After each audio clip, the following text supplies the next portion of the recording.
الله الرحمن الرحيم. الحمد لله والصلاة والسلام على سيدنا رسول الله وعلى آله وصحبه ومن والاهم ومن اتبعهم بإحسان إلى يوم الدين. فضيلة الأستاذ الدكتور خالد رئيس مؤسسة مجلس التفسير، فضيلة الشيخ سبراتو، الإخوة الأعضاء الأفاضل أعضاء مجلس إدارة المؤسسة، الإخوة الكرام الذين يحضرون هذا المجلس، السلام عليكم ورحمة الله وبركاته.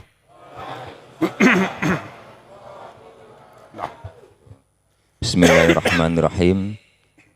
Beliau membuka muhadharah ini dengan memuji Allah Subhanahu wa taala serta bersalawat kepada Rasulullah sallallahu alaihi wasallam, serta beliau juga mengawalinya dengan memberi penghormatan kepada Ustadz Khalid, Ustadz Suprapto, para pengurus dan jajaran-jajaran yang ada di yayasan, serta para hadirin sekalian. Beliau mengucapkan salam, Assalamualaikum warahmatullahi wabarakatuh. أنا سعيد ومسرور بزيارة هذه البقعة الطاهرة من أرض الإسلام للمرة الثانية. Saya sangat berbahagia sekali dengan kunjungan saya yang kedua kalinya di tanah Islam yang sedemikian ini, yang kedua kali. ومجالس العلم تحفها ملائكة الرحمن. Dan majelis-majelis ilmu itu dinaungi oleh para malaikat-malaikat. فنحن في حضرة العلي القدير الله سبحانه وتعالى. Dan kita di bawah perlindungan Allah Subhanahu wa taala. ندرس ونتعلم من القرآن الكريم دستور المسلمين. Kita akan belajar dari Al-Quran Al-Karim, sebuah undang-undang serta rujukan bagi kaum muslimin. وخير ما أستهل به هذا اللقاء قول الحق سبحانه وتعالى من الآيات الأولى من سورة البقرة. Dan saya akan memulainya dari ayat pertama surat Al-Baqarah. يقول الحق سبحانه وتعالى ألف لام ميم ذلك الكتاب لا ريب فيه هدى للمتقين. Allah Subhanahu wa taala berfirman, Alif Lam Mim, itulah kitab Al-Qur'an yang tiada keraguan di dalamnya dan menjadi petunjuk bagi orang-orang muslim. من هم المتقين وما هي صفاتهم وخصائصهم التي وردت في هذه الآيات. Yang menjadi petunjuk bagi orang-orang bertakwa. Siapakah itu orang-orang yang bertakwa? Bagaimana ciri-cirinya? ألف لام ميم ذلك الكتاب لا ريب فيه هدى للمتقين الذين يؤمنون بالغيب ويقيمون الصلاة ومما رزقناهم ينفقون والذين يؤمنون بما أنزل إليك وما أنزل من قبلك وبالآخرة هم يوقنون أولئك على هدى من ربهم وأولئك هم المفلحون. Orang-orang yang bertakwa itu ciri-cirinya adalah mereka orang-orang yang percaya pada sesuatu yang gaib, beriman kepada hal yang gaib. Kemudian yang kedua, mereka mendirikan sholat. Selanjutnya mereka adalah orang-orang yang menginfakkan hartanya. سنأخذ الجزئية التي تتعلق ومما رزقناهم ينفقون كمدخلا لموضوعنا في هذا اليوم وهو موضوع الوقف والزكاة. Beliau akan menggarisbawahi di dalam pertemuan kita ini, di dalam pembahasan yang di dalam ayat ini adalah merekalah orang-orang yang memberikan berinfak dari hartanya. أنا بدأت بالآيات الأولى من سورة البقرة أول سورة في القرآن الكريم. Saya memulai dari surat Al-Baqarah, yaitu surat pertama yang ada di dalam Al-Quran. هنا القرآن بين أيدينا Al-Quran وهناك Fadal. القرآن بين أيدينا وهناك كثير من التفاسير، لكن لا بد أن نعرف بأسلوب بسيط ما هي المقاصد الكلية والمقاصد العليا للقرآن الكريم. Al-Quran ada di depan kita. Sering kita baca, kita telaah, dan banyak sekali penafsiran-penafsiran yang ada di dalam Al-Quran. Tetapi kita juga perlu mengetahui apa yang menjadi tujuan daripada Allah Subhanahu wa Ta'ala menurunkan Al-Quran itu. المقاصد العليا للقرآن الكريم ثلاثة: التوحيد، المقصد الثاني تزكية النفس، المقصد الثالث عمارة الأرض. Ada 3 maksud Allah Subhanahu wa Ta'ala menurunkan Al-Quran. Yang pertama, supaya orang-orang bertauhid atau memiliki kepercayaan satu Tuhan. Kemudian supaya orang-orang yang membacanya mensucikan diri.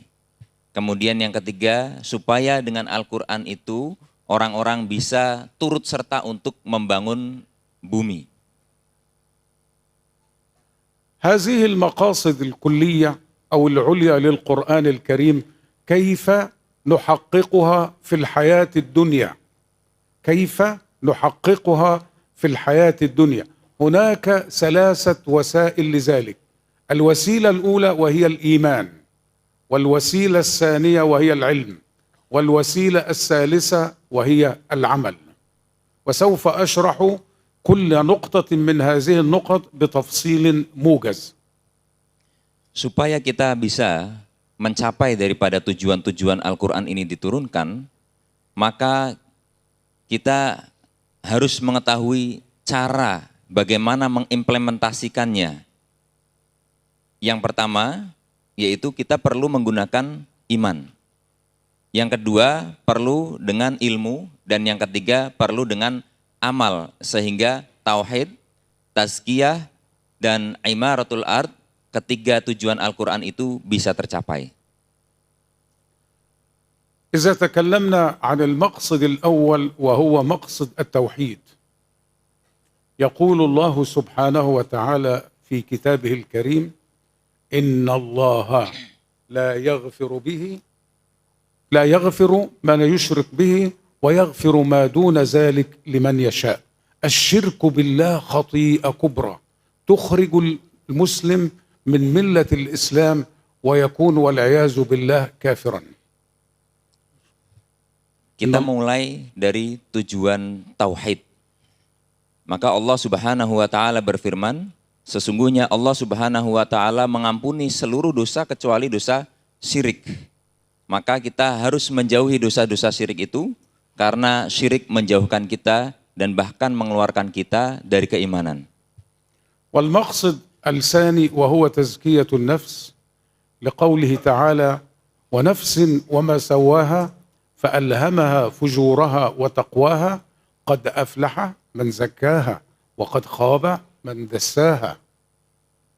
Dan adapun tazkiyatun nafas, mensucikan diri, sebagaimana Allah Subhanahu wa Ta'ala berfirman dari yang disebutkan oleh beliau, dan demi jiwa yang Allah Subhanahu wa Ta'ala sempurnakan, dan kemudian Allah Subhanahu wa Ta'ala memberikan kepadanya fujuraha wa taqwaha, bagaimana kesengsaraannya dan bagaimana kebaikannya. Qad aflaha man zakaha, dan orang-orang yang beruntung itu adalah orang-orang yang telah membersihkan dirinya. فالإنسان كأعظم مخلوق في هذا الكون، فيه غرائز وشهوات، وفيه وهذا هو الطبيعي، وفيه هناك الشريعي أو الخلقي وهو ما أمرنا الله سبحانه وتعالى أن نقوم به ونهانا عن أشياء. يبقى في الإنسان هو ذلك أعظم مخلوقات هذا الكون لقد كرمنا بني آدم. الله كرم بني آدم، لكن الإنسان مركب من غرائز وشهوات، وفي نفس الوقت هناك أوامر ونواهي في القرآن الكريم بأن نفعل كذا. Manusia itu adalah makhluk yang agung yang telah diciptakan Allah Subhanahu wa taala di muka bumi. Dan manusia juga oleh Allah Subhanahu wa taala diberikan hawa nafsu. Oleh karena itu, di dalam Al-Qur'an terdapat larangan-larangan dan perintah-perintah yang diberikan kepada manusia. فالإنسان إذا أسرف في غرائزه وفي شهواته فهو مثله كمثل الحيوان وهو في الدرك الأسفل من النار. Dan manusia kalau senantiasa dirinya menuruti hawa nafsunya, maka dia dipermisalkan seperti hewan dan akan menjadi bahan bakar daripada api neraka. أما هذا هو الإنسان الطبيعي الذي مثله كمثل الحيوان. أما إذا التزم بما جاء في القرآن وسنة المصطفى صلى الله عليه وسلم، فبالنسبة لشهوة الجنس هناك عقد الزواج وعقد مؤبد وليس مؤقت. عقد الزواج عقد مؤبد وليس عقد مؤقت كما يقول بعض الناس، احتراما للمرأة واحتراما للأسرة وحفاظا على الأبناء في مستقبلهم. Maka manusia ini secara naluri mereka itu akan senantiasa menuruti hawa nafsunya. Adapun orang-orang yang diinginkan, manusia yang diinginkan oleh Allah Subhanahu wa taala adalah manusia yang senantiasa rujukannya dan kembalinya kepada Al-Qur'an sehingga mengikuti perintah-perintah dan menjauhi larangan-larangan daripada Allah Subhanahu wa taala. Sehingga orang-orang yang seperti ini yang mengikuti Al-Qur'an contohnya adalah orang-orang yang melakukan pernikahan. Mereka menikah. Ini ada perintahnya. Sebab dengan pernikahan itu orang-orang bisa menjaga dirinya. Dan pernikahan adalah akad yang selamanya. Jadi ada dua akad, yang pertama akad mu'abbad dan akad mu'akkad. Maka pernikahan ini akadnya akad selamanya, bukan sementara. Kenapa selamanya? Karena demi untuk menjaga kehormatan wanita, demi untuk melanggengkan kehidupan berkeluarga, demi untuk menjaga kehidupan anak-anak. وأن يعمل ويكسب ماله من حلال وينفقه في حلال، لأن المصطفى صلى الله عليه وسلم قال لنا: كل جسم نبت من حرام فالنار أولى به. Sehingga dengan kita mengambil sesuatu dari Al-Quran, maka untuk menafkahi keluarganya pun kita akan mencari sesuatu yang halal untuk diinfakkan dengan jalan-jalan yang halal. Sebab Rasulullah SAW bersabda, barang siapa yang dia mencari sesuatu dari sesuatu yang haram atau cara-cara yang haram, maka nerakalah yang pantas untuk dirinya berada. وهنا أضيف نقطة مهمة جدا. نحن آمنا بالإسلام. المرتبة الثانية وهي مرتبة الإيمان، والمرتبة الثالثة وهي أعلى مرتبة في الإيمان وهي الإحسان. فمعلوم أن الإسلام له أركان 5: الشهادتين وإقام الصلاة وإيتاء الزكاة وحج البيت لمن استطاع إليه سبيلا. أما الإيمان فالإيمان نؤمن بالله، والإيمان بالله فقط لا يكفي، وإنما نؤمن بالله وبكتبه وبرسله وباليوم الآخر والجنة والنار. أما الإحسان أن تعبد الله كأنك تراه، فإن لم تكن تراه فإنه يراك. تزكية النفس دائما تكون دائما مع الله، أن تعبد الله كأنك تراه، فإن لم تكن تراه فإنه يراك. هذه هي الوسيلة الفعالة لتزكية النفس، أن يكون الله حاضرا في كل عمل.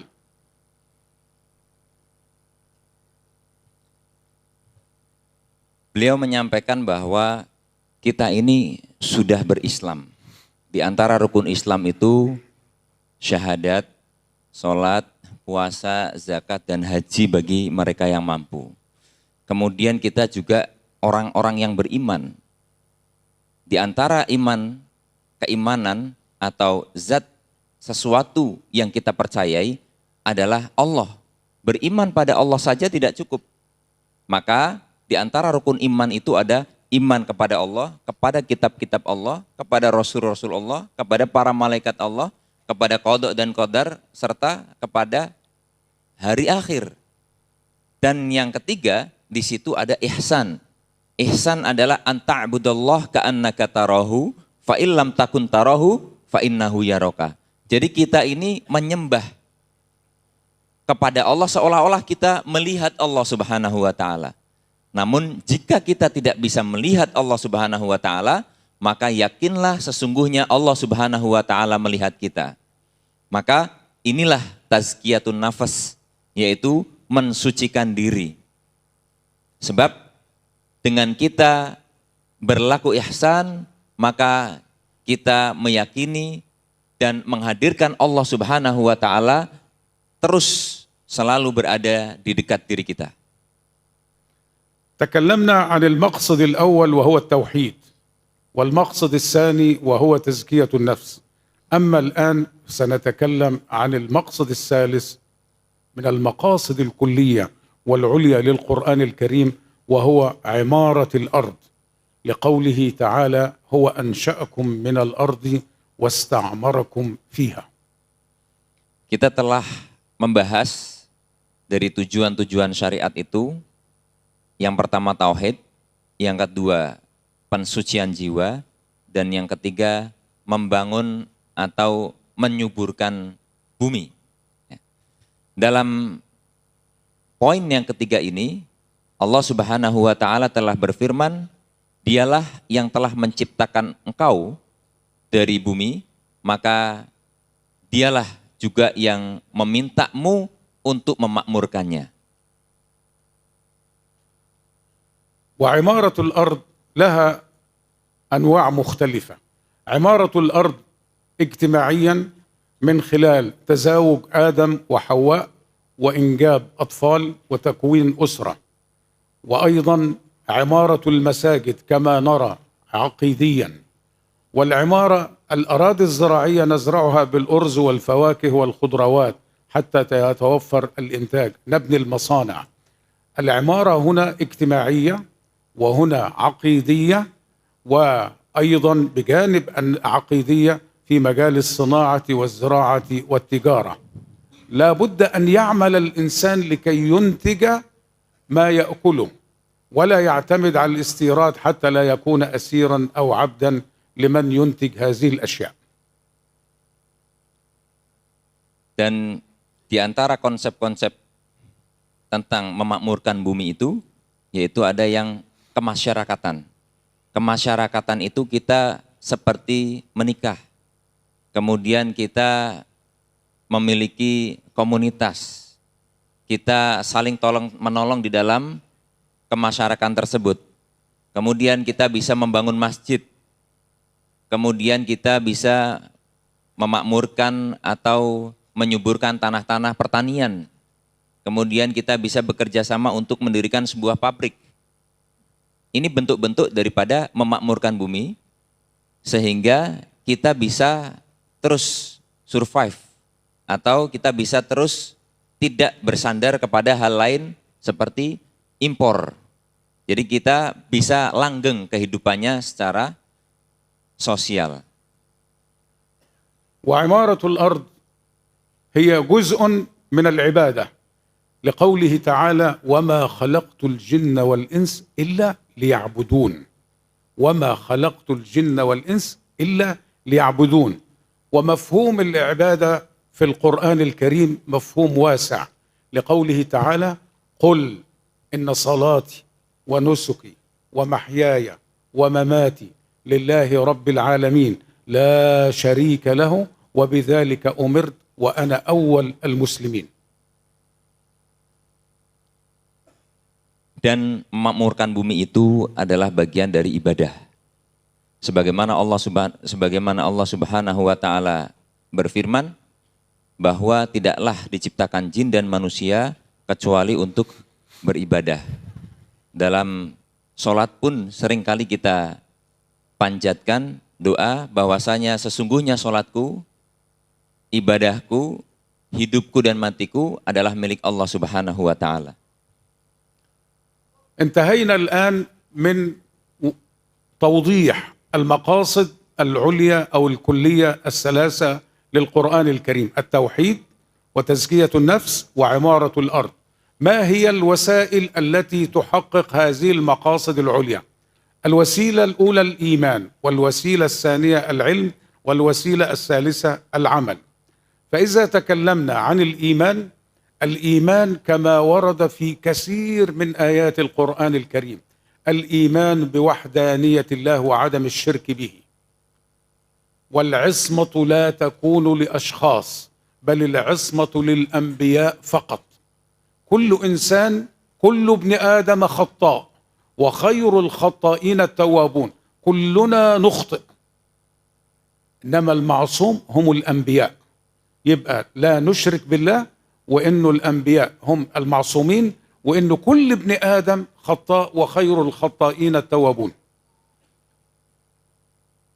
Kita telah berbicara tentang tauhid, mensucikan jiwa dan memakmurkan bumi.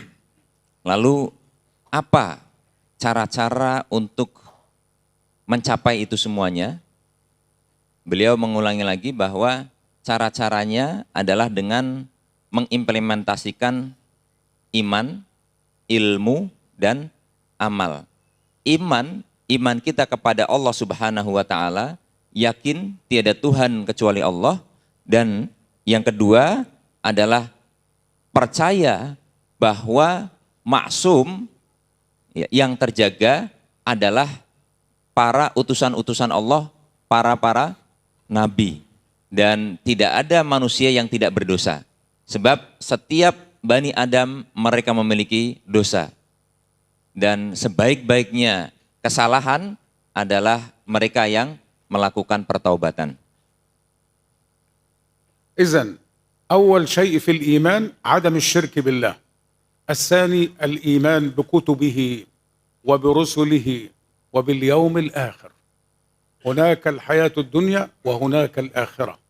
كثير من الناس تقول أنه لا توجد آخرة، وبالتالي يدخلون في زمرة الإلحاد، لأن الآخرة فيها الحساب. الآخرة كل واحد منا سيلتقي ومعه أعماله، إن خيرا فخير وإن شرا فشر. من يعمل مثقال ذرة خيرا يره، ومن يعمل مثقال ذرة شرا يره. إذن كل عمل، الأعمال الخيرية مكتوبة والأعمال الأخرى مكتوبة، فكل إنسان يحاسب نفسه في كل لحظة وفي كل دقيقة. الله يراك، أنت ترى الله، فإذا لم تكن تراه فإنه يراك. كل عمل، وخاصة عندما يختلي الإنسان بنفسه، لا يقول أنني لا أحد يراني أفعل ما كذا، لا، هذا للرجال وللنساء والبنات. عندما تختلي بنفسك لا بد أن تشعر أن الله ينظر إليك ويراقبك وكل ما تفعله يسجل. Rukun iman itu sudah kita ketahui bersama, dan diantaranya adalah iman kepada hari akhir. Ada orang-orang yang tidak percaya tentang adanya hari akhir. Ada orang-orang yang tidak percaya dengan surga dan neraka. Padahal selama kita berada di dunia, Allah Subhanahu wa taala akan menulis kebaikan-kebaikan yang kita lakukan dan juga akan senantiasa menulis keburukan-keburukan atau kesalahan-kesalahan yang kita lakukan. Jadi kita harus merasa bahwa setiap hari, setiap menit, setiap detik kita itu diawasi oleh Allah Subhanahu wa taala sebagaimana anta'budallah ka'annaka tarahu fa illam takun tarahu fa innahu yaraka. Beribadahlah seolah-olah kita melihat Allah, dan jika kita tidak melihat Allah, sesungguhnya Allah melihat kita. Maka besar atau kecilnya perbuatan yang kita lakukan, Allah Subhanahu wa taala akan memberikan ganjarannya. Dan perlu diingat bagi kita semuanya, baik laki-laki maupun perempuan, muda atau mudi, pada saat kita sendirian, kita perlu untuk senantiasa merasa diawasi oleh Allah Subhanahu wa taala. هذه هي الوسيلة الأولى وهي الإيمان. أما الوسيلة الثانية وهي العلم. ورد العلم في القرآن الكريم في آيات كثيرة، لكن سأختصر أو سأخذ بعض من نماذج الآيات. يقول الله سبحانه وتعالى: وقل ربي زدني علما. دائما تقول وقل ربي زدني علما، هذا للطالب وهذا لكل مسلم، وقل ربي زدني علما. ويقول الله سبحانه وتعالى للعلماء: وما أوتيتم من العلم إلا قليلا. لا أحد منكم يغتر ويقول أنا علامة وفهامة، وما أوتيتم من العلم إلا قليلا. ويقول الله سبحانه وتعالى في آية أخرى: والراسخون في العلم يقولون آمنا به كل من عند ربنا وما يذكر إلا أولو الألباب. الراسخون هم الذين يكونون على إيمان قوي. ومنذ أيام قليلة أستاذ في الطب في جامعة هارفارد دخل الإسلام، وكثير من كبار العلماء يدخلون الإسلام لأنهم يعرفون أن هناك خالق، هناك علي قدير. وفي أنفسكم أفلا تبصرون، وفي أنفسكم أفلا تبصرون. إذا نظرنا كيف يعمل القلب، العينين، كل هذا لا بد أن يكون لدينا إيمان ويقين بأن هناك إله وهناك خالق، ولا بد أن نؤمن به وأن نلتزم بأوامره ونواهيه. Kemudian yang kedua, tentang ilmu. Allah Subhanahu wa taala berfirman, wa qur rabbi zidni ilma. Ayat ini senantiasa dibacakan oleh orang-orang yang belajar, oleh murid-murid, oleh anak-anak yang berada di sekolahan-sekolahan. Supaya Allah Subhanahu wa taala memberikan mereka ilmu. Dan ini hendaknya kita terus bacakan supaya Allah Subhanahu wa taala memberikan kita ilmu. Dan ayat kedua, wa ma utitum minal ilmi illa qalila. Kita harus menyadari bahwa Allah Subhanahu wa taala tidak memberikan ilmu kepada kita ini kecuali sedikit. Oleh karena itu, tidak boleh kita mengatakan bahwa saya sudah pintar, saya sudah paling tahu, saya sudah di atas rata-rata keilmuan orang-orang. Ini adalah bentuk daripada kesombongan. Oleh karena itu, orang-orang yang memiliki keyakinan mendalam kepada Allah Subhanahu wa taala dan orang-orang yang justru memiliki ilmu, mereka tidak mengatakan kecuali ini semua adalah datang dari Allah Subhanahu wa taala. Ini semua adalah milik Allah Subhanahu wa taala. Maka beberapa hari terakhir ini ada seorang pengajar dari Oxford yang memeluk Islam. Sebab mereka ini tersadarkan dengan ilmunya. Setelah belajar, setelah meneliti, setelah banyak hal yang diketahuinya, maka dirinya semakin sadar bahwa ada Tuhan Allah Subhanahu wa taala yang mengatur kita. Sehingga mereka bisa mencerna otaknya bahwa mata tidak akan bisa melihat kecuali dengannya. Telinga tidak akan bisa mendengar kecuali ada yang mengatur sistemnya. Tubuh ini tidak akan mungkin berjalan kecuali ada yang mengatur sistemnya. Ini orang-orang akan semakin dekat dengan Allah Subhanahu wa taala ketika mereka memiliki ilmu. حتى الآن علماء الطب لا يعرفون كيف يعمل المخ، وحتى الآن لا نعرف أي شيء عن الروح.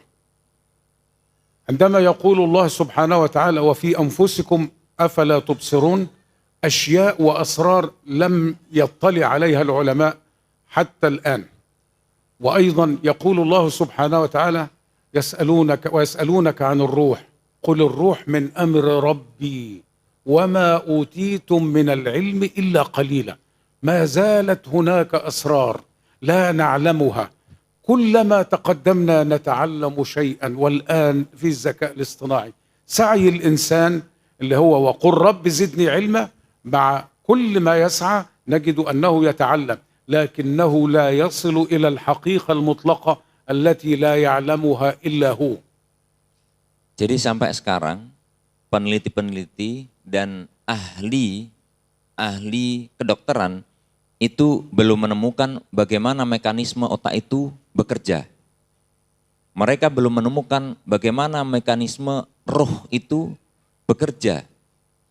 Jadi masih banyak sekali di hadapan ilmu-ilmu sains itu asror atau rahasia-rahasia yang masih harus untuk dipelajari. Dan rahasia-rahasia itu tidak dimiliki kecuali oleh Allah Subhanahu wa Ta'ala. تكلمنا عن الوسيلة الأولى الإيمان، والوسيلة الثانية العلم، أما الوسيلة الثالثة وهي العمل. يقول الله سبحانه وتعالى وقل اعملوا فسيرى الله عملكم ورسوله والمؤمنون. وقل اعملوا فسيرى الله عملكم ورسوله والمؤمنون.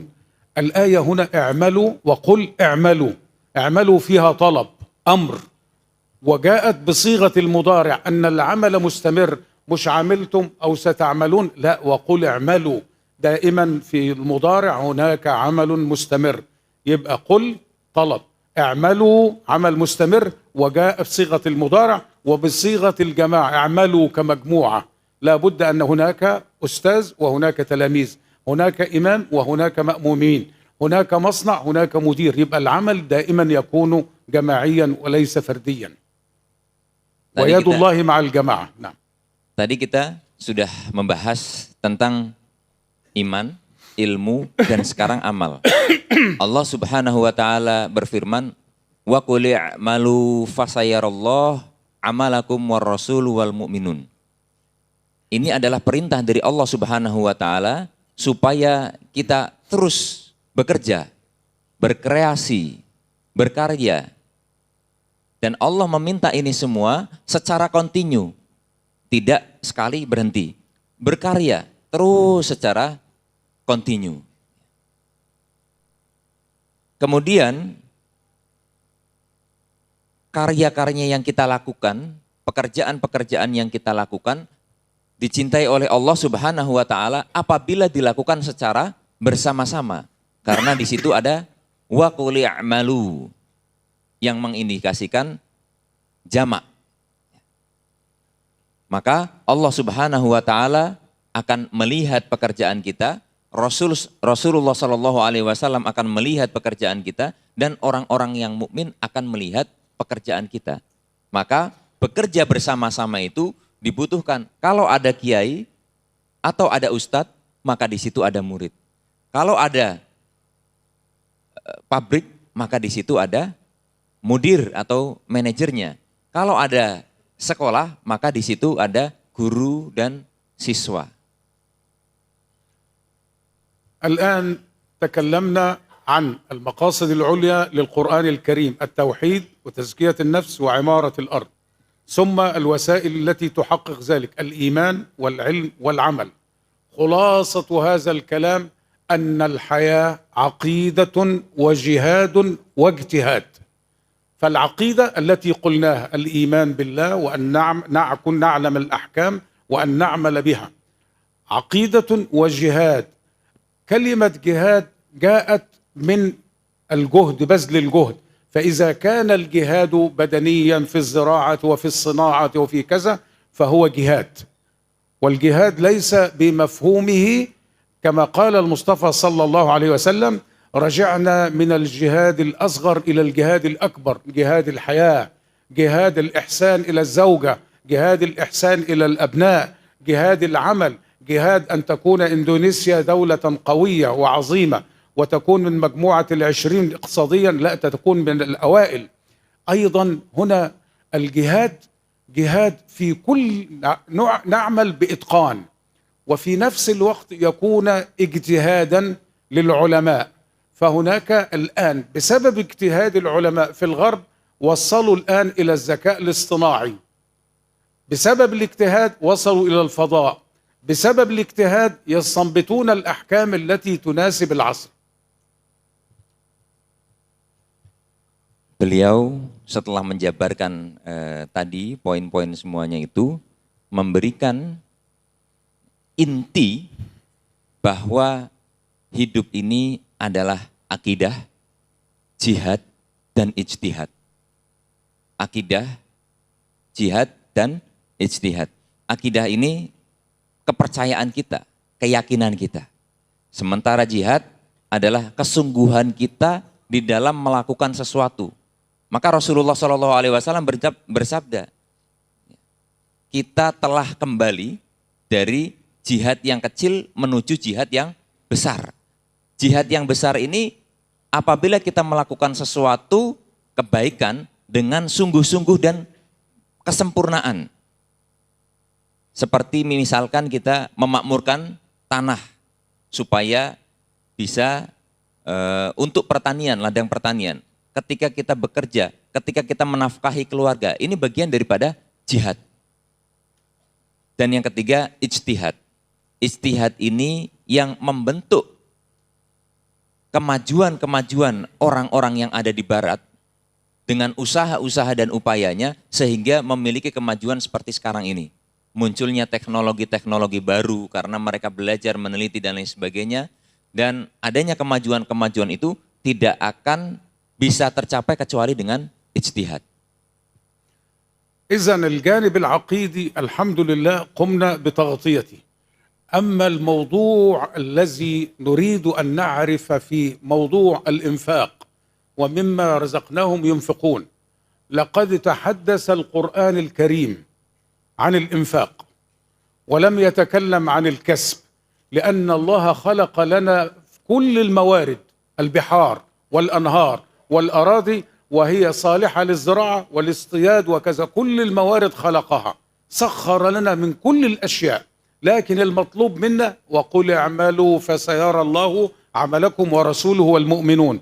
تكلم عن الإنفاق حتى تكون هناك معايير وموازين دقيقة في الإنفاق. أول شيء في الإنفاق نلحظه في اللي هو أركان الإسلام، الشهادتين،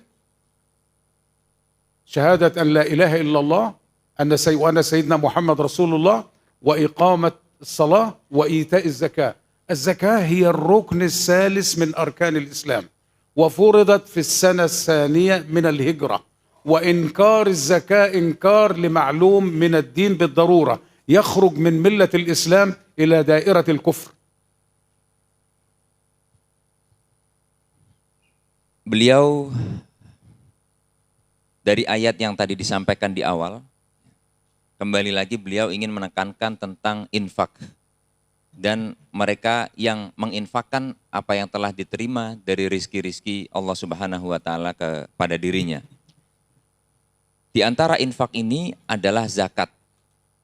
Zakat adalah rukun ketiga dari rukun Islam dan difardukan, diwajibkan pada tahun kedua Hijriyah. Siapa yang ingkar terhadap zakat, maka keluar dari agama Islam. إذن إنكار الزكاة هو إنكار لمعلوم من الدين بالضرورة يخرج من ملة الإسلام إلى دائرة الكفر. ومن أجل ذلك وجدنا أن سيدنا أبو بكر رضي الله عنه يتكلم عندما امتنع بعض الناس عقب وفاة الرسول صلى الله عليه وسلم عن عدم أداء الزكاة. ماذا فعل؟ قاتل الذين امتنعوا عن الزكاة. والزكاة هي النظام الاقتصادي الأول الذي يتكون منه الأنظمة الأخرى، فهناك النظام العقيدي والنظام السياسي. النظام الاقتصادي في الإسلام هو أساسه الزكاة، تؤخذ من الأغنياء وتعطى للفقراء ولها أحكامها، لكن هذه فريضة. بينما في الوقف الأوقاف وجدنا أن الله سبحانه وتعالى يشير في آية رئيسة: لن تنالوا البر حتى تنفقوا مما تحبون. لن تنالوا البر حتى تنفقوا مما تحبون. مما تحبون، لن تنالوا البر حتى تنفقوا مما تحبون. والبر هو أعلى مرتبة من الإحسان. إسلام، إيمان، ثم إحسان. البر أعلى مرتبة من الإحسان، لأن البر هنا أنت تنفق مما تحب. كيف نستشعر ذلك؟ يقول القرآن الكريم: وأحضرت الأنفس الشح. النفس بخيلة، بخيلة في المال فيما تملك. Jadi infak itu selain zakat ada wakaf. Kalau zakat saking pentingnya dia bisa mengeluarkan orang-orang dari agama Islam bagi yang mengingkarinya. Oleh karena itu, setelah Rasulullah SAW meninggal, ada kelompok yang mengingkari zakat. Dia memisahkan antara sholat dan zakat. Mau melakukan sholat, tidak mau menunaikan zakat. Sehingga yang dilakukan oleh Abu Bakar As-Siddiq adalah membunuh orang-orang tersebut.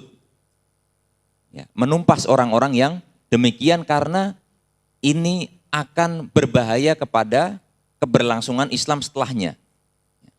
Jadi orang-orang yang tidak mau berzakat keluar daripada agama Islam. Nah, zakat ini adalah aturan ekonomi pertama yang ada pada sejarah Islam. Dari aturan ini maka muncul aturan-aturan yang berkaitan dengan akidah dan politik. Sebab zakat itu berkaitan dengan dua hal tersebut. Berkaitan dengan akidah, berkaitan juga dengan politik. Akidahnya apa? Mereka orang-orang yang menginfakkan jalannya, yang berzakat adalah orang-orang yang sudah yakin kepada perintah Allah Subhanahu wa Ta'ala yang tercatat di dalam rukun Islam. Kemudian yang kedua, perintah politiknya untuk menstabilkan kehidupan yang ada di tengah-tengah masyarakat. Mengambil harta dari orang-orang yang mampu, kemudian disalurkan kembali kepada orang-orang yang miskin. Ini akan menjaga keberlangsungan hidup. Adapun wakaf, maka Allah Subhanahu wa Ta'ala berfirman, lan tanalul birra hatta tunfiqu mimma tuhibbun. Sekali-kali tidak akan mendapatkan kebaikan bagi mereka sampai mereka menginfakkan sesuatu yang mereka cintai. Maka wakaf ini adalah level tertinggi daripada ihsan. Bagaimana dia memberikan sesuatu yang dia cintai kepada seseorang. Nah. مشروعية الوقف كما قلنا منذ قليل تعتمد على الآية الكريمة لقوله تعالى: لن تنالوا البر حتى تنفقوا مما تحبون. وأضاف سيدي المصطفى رسول الله صلى الله عليه وسلم قوله صلى الله عليه وسلم: إذا مات ابن آدم انقطع عمله إلا من ثلاث: صدقة جارية أو علم ينتفع به أو ولد صالح يدعو له. إذا مات ابن آدم انقطع عمله إلا من ثلاث: صدقة جارية أو علم ينتفع به أو ولد صالح يدعو له. Rasulullah SAW bersabda, jika anak Adam itu meninggal maka terputuslah seluruh amalan-amalannya. kecuali sedekah jariah, ilmu yang bermanfaat, dan anak soleh yang mendoakannya. والصدقة في القرآن الكريم متعددة لقوله تعالى خذ من أموالهم صدقة تطهرهم وتزكيهم بها وصل عليهم إن صلاتك سكن لهم. هنا الصدقة بمعنى الزكاة، وعندنا صدقة الفطر، وعندنا الصدقة الجارية. فإذا قلنا الصدقة الجارية يقصد بها المال الموقوف. Dan ada ayat di dalam Al-Quran yang berbunyi khudh min amwalihim sodakoh. Ya. Jadi kalau kita perhatikan yang pertama tadi illa min salasin sodakotin jariyatin. Sabda Rasulullah SAW. Dan yang kedua firman Allah Subhanahu Wa Taala khudh min amwalihim sodakotan. Ambillah dari harta-harta mereka sebagai sedekah. Di sini ketika kita berbicara tentang sedekah, yang dimaksud adalah zakah. Sementara ketika kita berbicara tentang hadis Nabi yang tadi disampaikan, yaitu sedekah jariah atau wakaf. والصدقة كما قلنا وردت في القرآن الكريم بمعنى الزكاة، وهناك صدقة الفطر، وهناك الصدقة الجارية والتي يقصد بها الوقف، وهناك أيضا الصدقات التي نخرجها ونعطيها للناس في الطرقات، فالصدقة متنوعة. Ada lagi macam yang lain, sedekah yang beragam. Sesuatu yang kita miliki kita berikan kepada orang yang di jalan misalkan. Nah, jadi ada 3 macam dalam hal sedekah ini. Yang pertama adalah zakat, yang kedua sedekah jariah yaitu wakaf, dan yang ketiga adalah sedekah yang biasa kita berikan kepada orang-orang yang membutuhkan. وسنركز الحديث التالي على أحكام وضوابط الوقف، ثم أركان عقد الوقف، وثالثا أنواع الوقف، ورابعا تطبيقات عن الوقف في إندونيسيا، خامسا تطبيقات عن الوقف في مصر، سادسا تطبيقات عن الوقف في بعض الدول الأوروبية وأمريكا.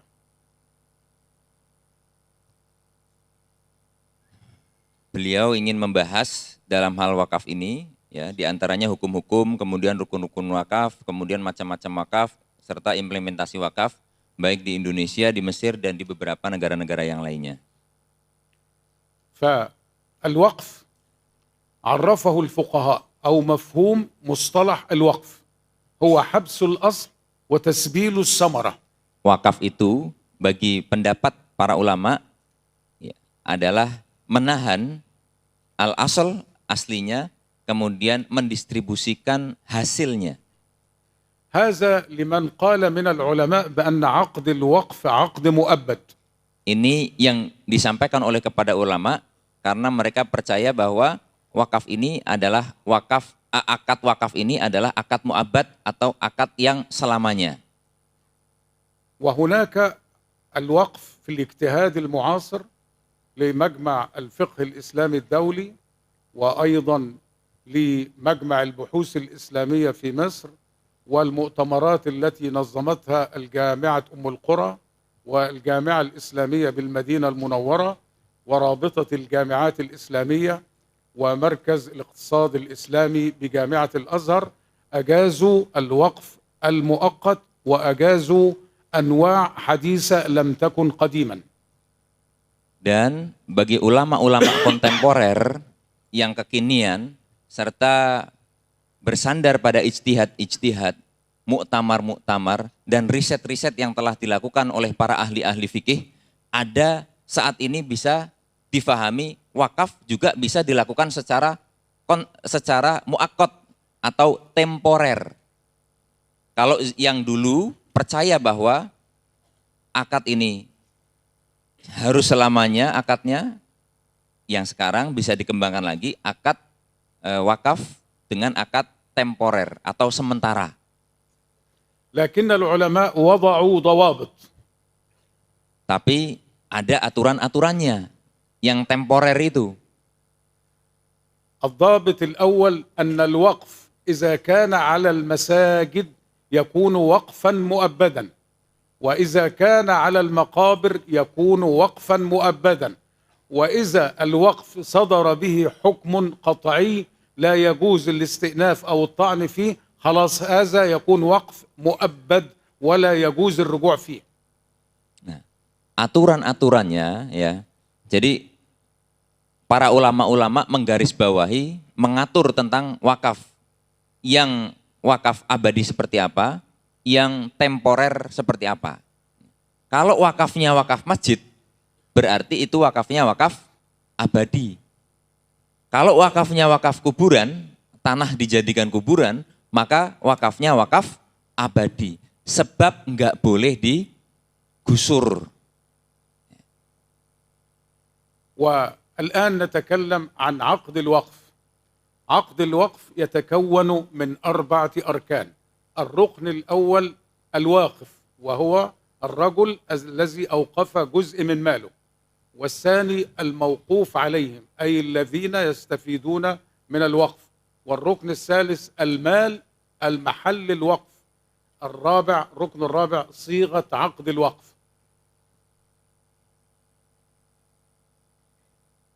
Di sini dalam hal akad wakaf perlu memperhatikan 4 hal. Yang pertama yang sebagai rukun yaitu wakifnya. Yang kedua siapa yang memanfaatkan harta wakafnya. Yang ketiga hartanya. Yang keempat sighahnya.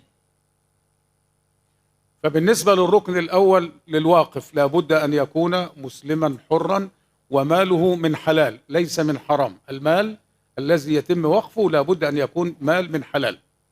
الموقوف عليهم وهم الفقراء والمساكين والمحتاجين وذوي الحاجة أو أصحاب القدرات الضعيفة. أما المال محل الوقف فهو العقار والمنقول، وسوف نتكلم عن أنواع الأموال.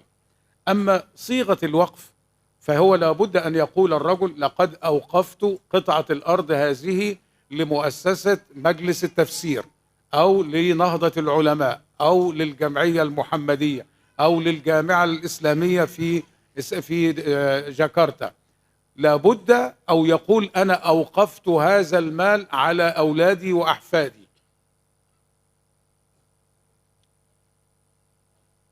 Wakif.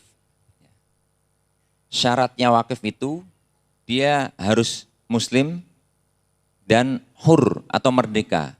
Mewakafkan hartanya tidak atas paksaan. Kemudian mendapatkan harta tersebut dari sumber-sumber yang halal.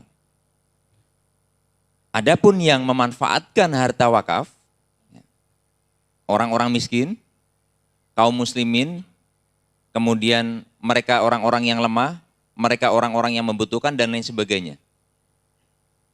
Kemudian hartanya boleh macam-macam. Contohnya gedung, bangunan, tanah, dan lain sebagainya.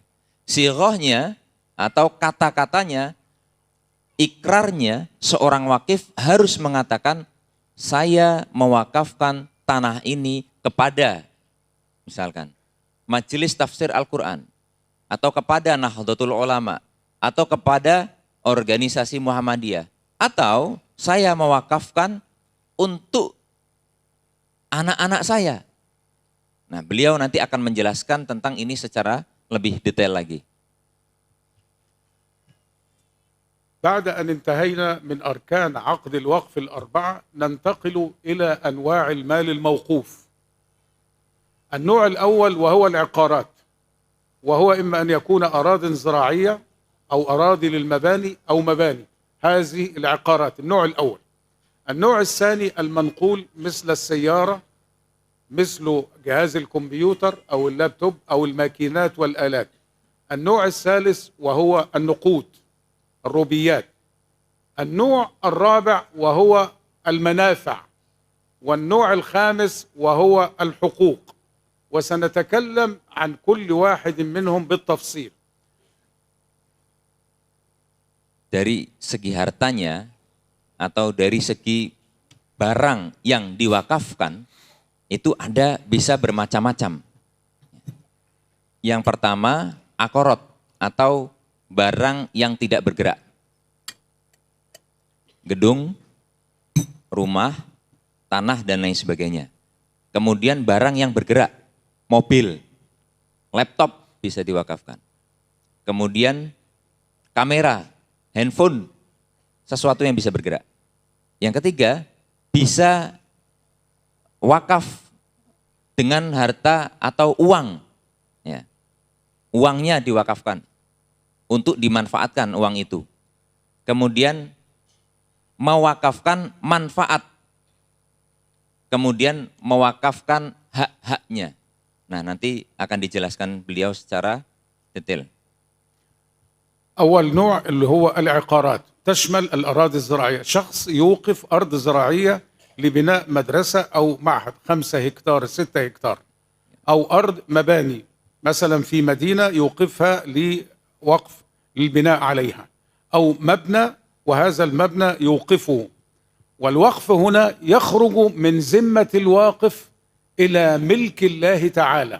عندما يقوم الشخص بوقف مال معين فهو يخرج من ذمته إلى ملك الله تعالى. Jadi yang akor atau benda yang tidak bergerak diwakafkan. Contohnya orang yang mewakafkan gedung untuk sekolah, gedung untuk masjid, tanah untuk diberdayakan. Ini mewakafkan, mau 5 atau 6 hektar. Nah, sesuatu yang telah diwakafkan tersebut keluar dari seorang wakif dan sudah bukan milik dia lagi, tetapi menjadi milik Allah Subhanahu wa Ta'ala.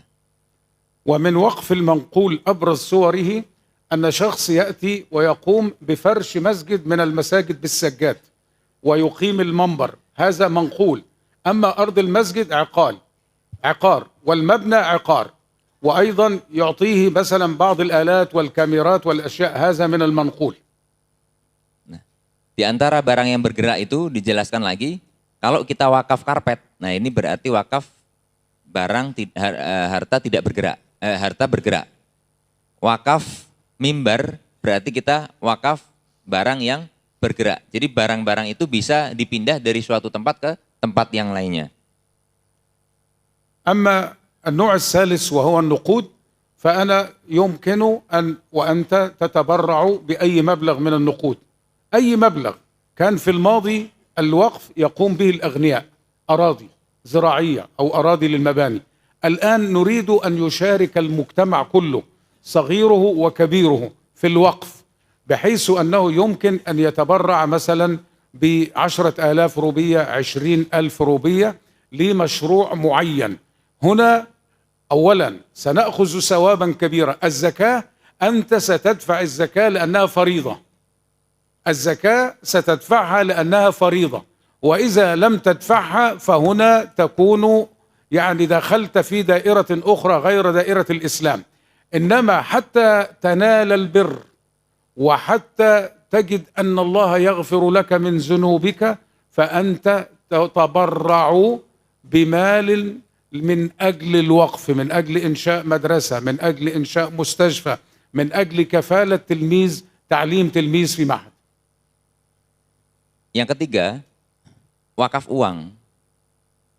Tadi telah disebutkan ada orang yang berwakaf tanah. Tanah ini belum bisa diberdayakan kecuali ada uang untuk modal, uang untuk pertanian, mupuk, beli bibit dan lain sebagainya. Maka bisa tanah-tanah tersebut diberdayakan ya dengan wakaf uang yang disumbangkan dari orang-orang muslim di sekitar kita. Jadi orang ini juga akan mendapatkan pahala yang besar di sisi Allah Subhanahu wa Ta'ala. Misal ada orang orang sudah mewakafkan tanah untuk didirikan masjid. Masjidnya uangnya dari mana? Masjidnya uangnya dari orang-orang yang menyumbangkan tanahnya tersebut dengan maksud untuk pendirian masjid. Ya. Maka orang-orang ini sama pahalanya dengan orang-orang yang berwakaf. النوع الرابع من الوقف وهو وقف المنافع، والمنافع تنقسم إلى قسمين: منافع الأبدان ومنافع الأعيان. نبدأ بمنافع الأعيان. السيارة عين، البيت عين. فأنا عندي السيارة وجاري مريض أو شخص مريض، أنا أخذه أنقله إلى المستشفى بدون مقابل، هذا يسمى وقف منافع الأعيان، أنني أوقفت سيارتي في ساعتين أو 3 ساعات لنقل المريض جاري سواء كان مسلما أو غير مسلما لنقله إلى المستشفى لكي تعالجه. سيارة. في مصر عندنا أشخاص عندهم بيوت وشقق، ماذا فعلوا؟ كانت بعض الزوجات طلقت أو كانت غاضبات وبالتالي لم يكن لهن مسكن، فبعض الرجال الأعمال في بيوتهم في منازلهم خصصوا شققا للزوجات المطلقات وللزوجات الأرامل وللزوجات الغاضبات من بيت الزوجية، بحيث أنها تظل فيه حتى تنتهي مشكلتها دون أن تدفع أي مقابل. هذا يسمى وقف منافع اللي هي الأعيان. Yang keempat, ada wakaf manfaat. Wakaf manfaat itu ada dua, manfaat barangnya dan manfaat badan kita. Ya. Kalau manfaat barangnya itu misal ada tetangga kita yang sakit, lalu saya punya mobil. Mobil ini saya pinjamkan untuk mengantarkan tetangga ke rumah sakit selama 2 jam. Dipinjamkan. Nah ini sudah masuk pada wakaf, mewakafkan barang untuk diambil manfaatnya. Nah di Mesir ini ada, mewakafkan rumah, manfaat dari rumah tersebut. Kepada siapa? Orang-orang yang bekerja, jauh rumahnya, dia tidak punya tempat tinggal, ada seseorang yang memiliki rumah dan tidak ditinggali. Akhirnya rumah tersebut dipinjamkan untuk sementara waktu sehingga dia bisa memiliki tempat tinggal yang baru. Atau diberikan kepada fakir miskin, dipinjamkan kepada fakir miskin, dipinjamkan kepada perempuan-perempuan yang keluar dari rumahnya karena memiliki persoalan dengan suaminya sampai selesai persoalan-persoalan mereka dan kembali lagi ke rumahnya. Ini rumahnya bisa dipinjamkan. Ya. Maka ini dinamakan wakaf manfaat barang. أما النوع الثاني وهو وقف منافع الأبدان، سأعطي بعض النماذج. في مصر عندنا أطباء كبار متخصصين في المخ وفي القلب وفي العظام. الكشف الشخص الذي يذهب إليه لكي يكشف عنده يدفع ما يعادل 1,000,000 روبية في القاهرة، لكن هو خصص يوم الخميس والجمعة من كل أسبوع يذهب إلى قريته يعالج المرضى من أبناء قريته دون أخذ 1,000,000 روبية. هذا الشخص أوقف منافع بدنه، لأنه كل من يأتي إليه لابد أن يدفع له قيمة الكشف، وهذه القيمة مالية. هو تبرع بهذه القيمة المالية للفقراء والمساكين وأبناء بلدته. Contoh dari wakaf manfaat. Yang kedua adalah manfaat wakaf profesi. Di Mesir ini ada dokter, mau itu dokter tulang, jantung, penyakit dalam dan sebagainya. Mereka memiliki waktu khusus. Misalkan hari Kamis. Hari Kamis dijadwalkan untuk dirinya pergi ke sebuah kampung yang di situ banyak sekali orang-orang miskin, ya, orang-orang fakir dan orang-orang lemah. Sehingga dia mengobati orang-orang tersebut tanpa mengambil sepeser pun uang. Nah, ini dinamakan sebagai wakaf profesi.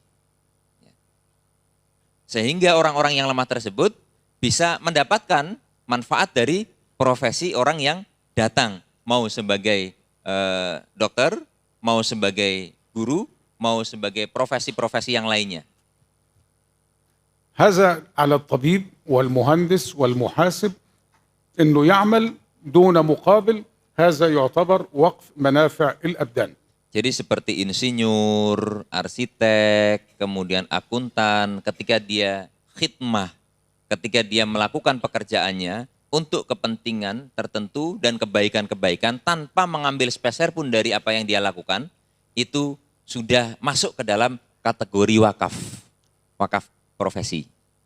وقف الحقوق. ما هو تعريف أو مفهوم الحق؟ الحق هو سلطة يمنحها الشريعة أو القانون لشخص بأنه بيمتلك شيء ويمنع الآخرين منه. يبقى شخص القانون أو الشرع يعطيه سلطة أنه يستبد بهذا الشيء ويمنع الآخرين منه. مثال ذلك دكتور خالد ألف كتاب، فهو هنا له حقوق ملكية فكرية، وهذا الحق الملكية الفكرية تكون من قسمين. القسم الأول الحق الأدبي، لابد أنه يكتب اسمه على الكتاب باسم الدكتور خالد وليس باسم أي شخص آخر. وهناك حق مالي، عندما يعطيه للمطبعة وتبيعه فهو من حقه هنا أن يوقف عائد الكتاب.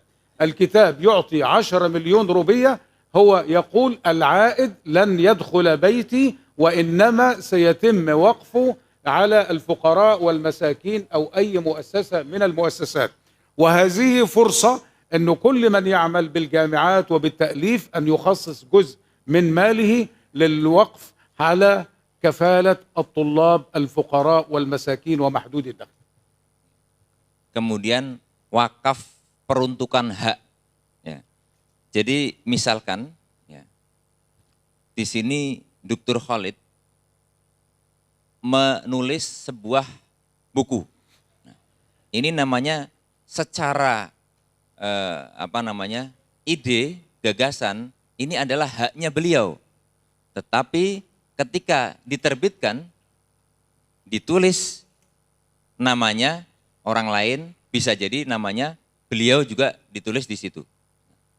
Lalu secara hak pendapatan dari tulisan tersebut, setelah dijual, bisa digeser kepada orang lain.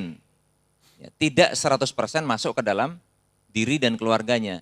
Bisa kepada anak-anak yang sedang belajar, kemudian anak-anak yang sedang mencari ilmu, ada yang lain lagi. Ini namanya wakaf kepemilikan hak. Jadi yang seharusnya itu pada kita, tapi digeser kepada orang lain, mereka yang mendapatkannya. Ketika mendapatkan royalitinya dibagi secara otomatis. Jadi kalau ada 100% pendapatan masuk ke saya, maka ke sayanya sekian persen saja. Sisanya untuk orang-orang yang membutuhkan. Nah, ini namanya wakaf al-hukuk. هناك أنواع كثيرة من الحقوق لكن أكتفي بهذا وأتكلم الآن على بعض أنواع الوقف. فالوقف إما أن يكون خيريا على مسجد، على مستشفى، على مدرسة، على جامعة، هذا يسمى وقف خيري. أو إما أن يكون على الأبناء والأحفاد، وهذا يسمى وقف ذري.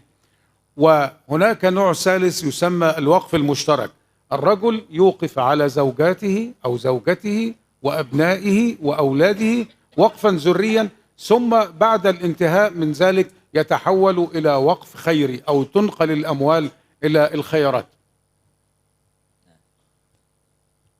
Macam-macam wakaf itu juga ada 3. Wakaf yang peruntukannya ya. Pertama wakaf untuk sosial. Kemudian wakaf untuk keluarga atau keturunan. Yang ketiga mustarok, campur antara untuk sosial dan untuk keluarga, keturunan. Misal, yang campur ini saya mewakafkan harta saya untuk kepentingan anak-anak saya atau istri saya. Misal anaknya sekolah. Kalau anaknya sudah sekolah, maka harta ini itu dipindah kepada wakaf ini, dipindahkan manfaatnya kepada orang-orang yang umum atau kepentingan-kepentingan sosial. نتكلم الآن على التطبيقات في مصر وفي إندونيسيا وفي الدول العربية والدول الإسلامية والدول الأوروبية، لكن أحب أن أوضح نقطة مهمة بين الزكاة والوقف. الزكاة تجمع من الأغنياء وتعطى للفقراء بشروط معينة ونصاب معين. ثم بعد ذلك لابد أن تنفق أموال الزكاة في نفس العام على الفقراء والمساكين والمحتاجين والعاملين عليها والغارمين وفي سبيل الله وفي الرقاب. لابد أن تنفق في نفس العام، تجمع من الأغنياء وتعطى للفقراء وتنفق في نفس العام. لماذا؟ لأن الفقير والمسكين محتاج يأكل، محتاج يشرب، محتاج يلبس، فهو هناك حاجة ضرورية وعاجلة. Ya, beliau ingin menjelaskan lagi tentang zakat dan wakaf. Zakat ini harta yang diambil dari orang kaya dan disampaikan kepada orang-orang yang miskin, 8 asnaf, ya. Fakir, miskin, gharim orang yang berhutang, ibnu sabil, fisabilillah, kemudian mu'alaf qulubuhum dan wafiriqob atau orang yang tertahan. Ini zakat diberikan kepada 8 asnaf. Harus habis selama 1 tahun. Ya, harus habis. Kenapa harus habis 1 tahun? Karena untuk kebutuhan-kebutuhan orang-orang yang membutuhkan tersebut, fakir, miskin dan lain sebagainya. Jadi tidak boleh ditahan, harus dihabiskan dalam kurun waktu 1 tahun. بينما أموال الوقف تختلف. أموال الوقف الأفراد يوقفون الأموال لا تنفق مباشرة، بل هذه الأموال تستثمر. وهنا نفرق في إدارة الوقف. كل وقف له ناظر، هذا الناظر هو الذي يقوم بإدارة هذا المال. فهناك الواقف وهناك الموقوف عليهم وهناك الناظر وهناك القاضي الذي يشرف على الناظر. الناظر هنا مهمته أن يدير الوقف طبقا لشروط الواقف. الواقف يقول له هذه الأموال من عائد الاستثمار تنفق على المدارس، تنفق على الصحة، تنفق على المساجد، لا يخالف شروط الواقف.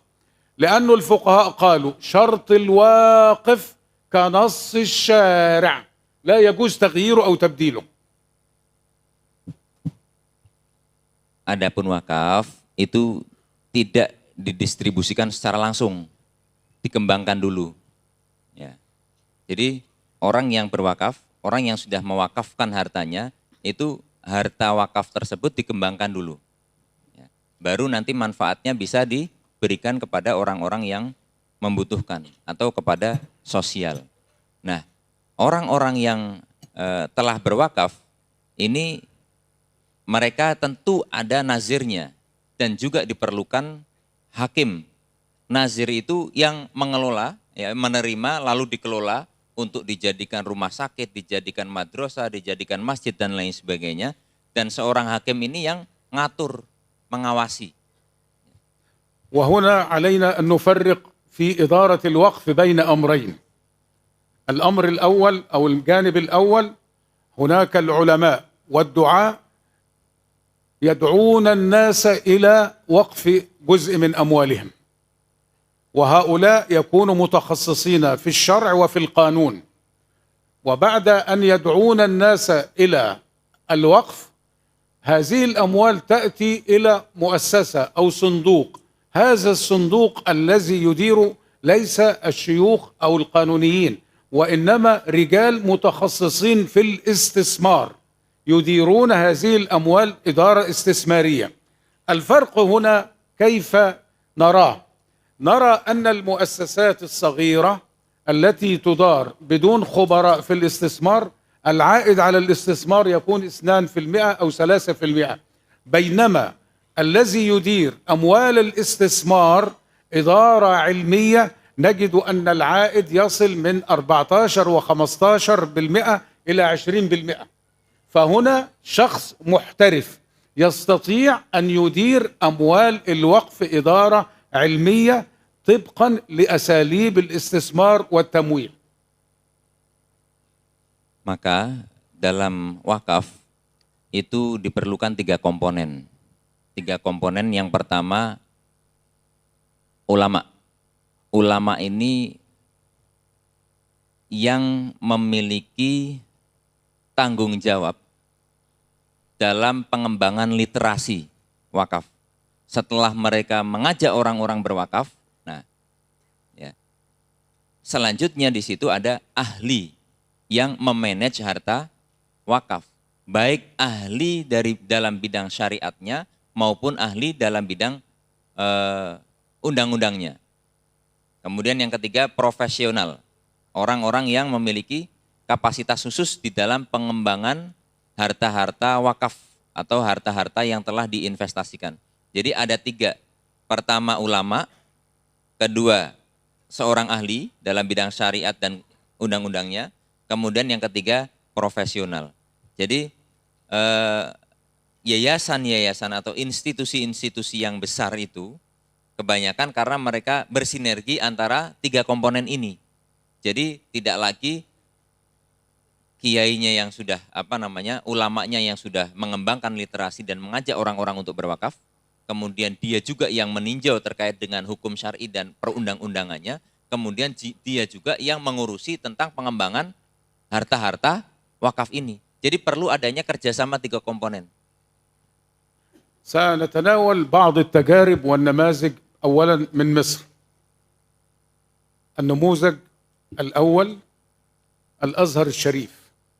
فالأزهر الشريف أسس منذ أكثر من 1000 عام، وطوال 1000 عام كان الأشخاص الأغنياء والأثرياء يوقفون أموالهم للإنفاق على طلاب العلم في الأزهر، فالطالب يأكل ويشرب ويسكن ويتعلم مجانا في الأزهر الشريف.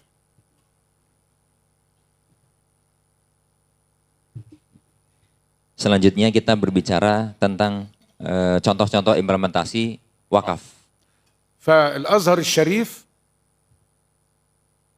بني على الوقف بالرغم من أن هناك جامعات، القرويين في المغرب والزيتون في تونس أقدم من الأزهر، لكن عدد الأزهر استمر في دوره التعليمي بسبب الوقف، والآن يدرس في الأزهر أكثر من 350 ألف طالب في الجامعات الأزهر، رسوم قليلة جدا.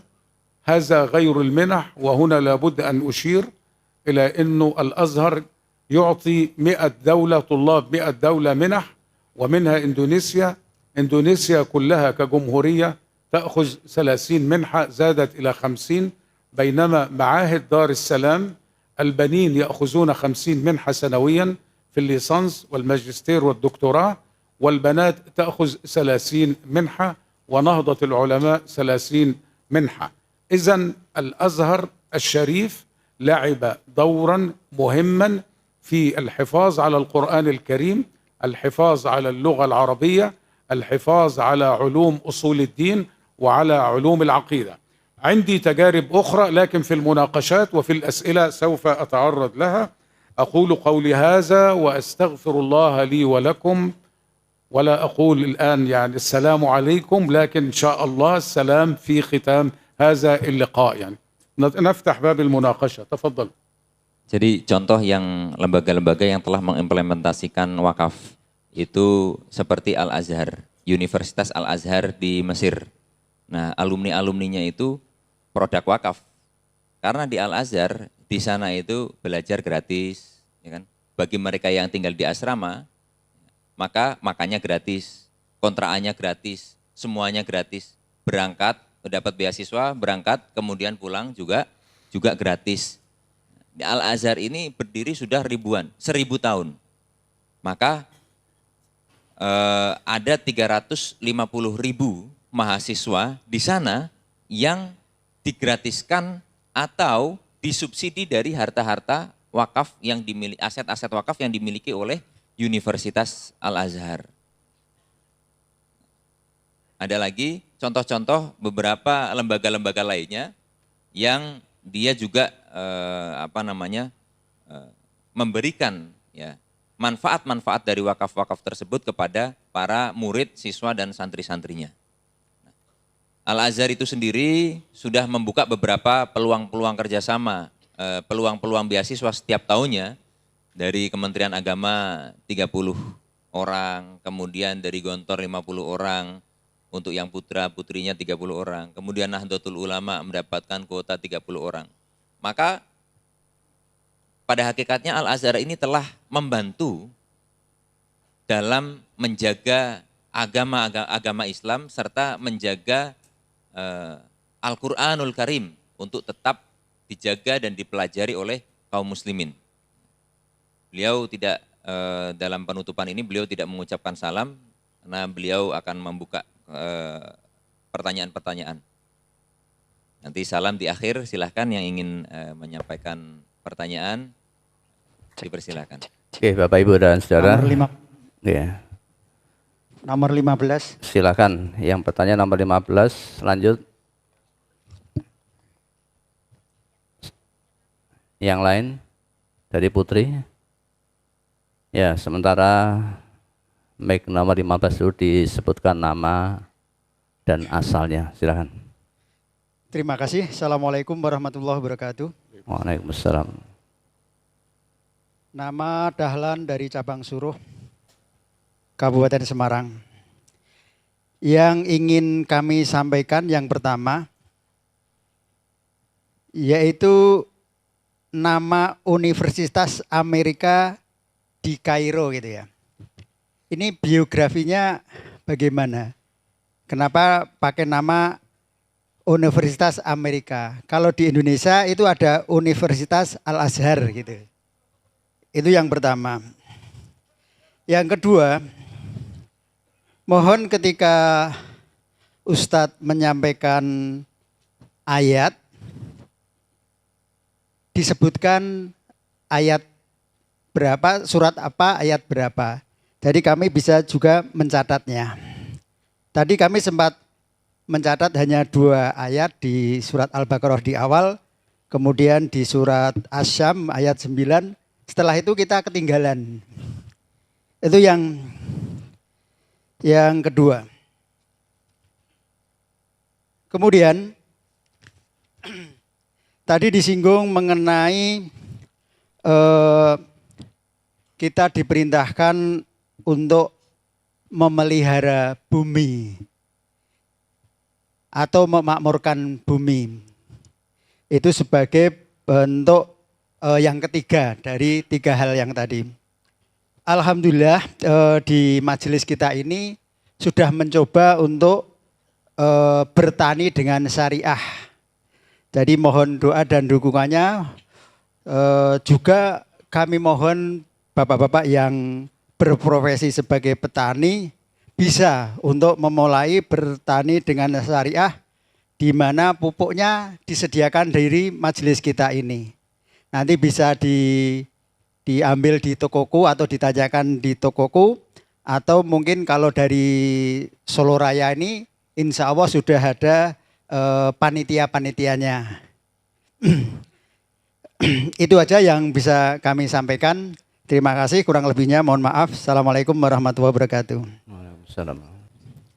Bismillahirrahmanirrahim. Ana ismi مصطفى دسوقي كسبة، وخدمت في الأزهر قرابة، أنا عمري الآن 70 سنة، وخدمت في الأزهر لأكثر من حوالي 40 سنة. ثم بعد ذلك هناك جامعات أخرى وجدت أنني لدي مهارات وخبرات فاستعانت بي، ومنها الجامعة الأمريكية وجامعة عين شمس وجامعة الأهرام الكندية. وأنا إن شاء الله عقب عودتي مباشرة إلى مصر عندي برنامج تدريبي لمدة أسبوع في جامعة القاهرة لأكبر بنك إسلامي، أكبر بنك في مصر. فأنا الجامعات هي التي تطلبني، ومنها الجامعة الأمريكية، حيث أن لي مؤلفات علمية في مجال الاقتصاد والتمويل والاستثمار. هذا لماذا الجامعة الأمريكية؟ في مصر وفي معظم دول العالم الجامعة الأمريكية تخرج طلاب يجيدون اللغة الإنجليزية، وأيضا تخرج طلاب يعني التفكير مبني على تفكير الحر. لكن نحن موقفنا من أمريكا شيء، وفي المجال التربوي لا يتدخلون. هناك طبعا أفكار تنشر، هذه الأفكار تتفق مع الرؤية الأمريكية، لكن هناك داخل الجامعة من يعارض هذه الرؤية، فهناك المجال مفتوح. هذا أولا.